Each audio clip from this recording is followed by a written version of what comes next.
কখনো তারা মেনে নেবে না।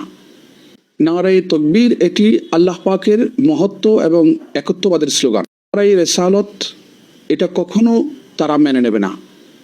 নারায়ে তাকবীর এটি আল্লাহ পাকের মহত্ব এবং একত্ববাদের স্লোগান। আল্লাহ এক এবং মহান এ কথাটি ইহুদি খ্রিস্টানরাও স্বীকার করে, কিন্তু নারায়ে রিসালাত এটা কখনো তারা মেনে নেবে না, কারণ এটি মুহাম্মদ রাসূলুল্লাহ সাল্লাল্লাহু আলাইহি সাল্লামের নবুয়তের স্বীকৃতি এবং মুহাম্মদ সাল্লাল্লাহু আলাইহি সাল্লামকে নবী হিসেবে মেনে নেওয়ার স্লোগান।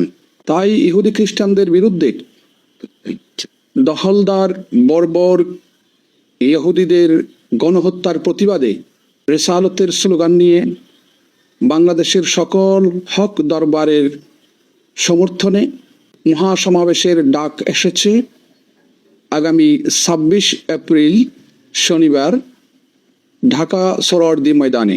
ফিলিস্তিনে যেতে না পারলেও ইমানের দাবিতে সবান্ধবে নারায়ে রিসালাতের স্লোগান নিয়ে আগামী ২৬ এপ্রিল শনিবার সোহরাওয়ার্দী ময়দানে দলে দলে যোগদান করুন।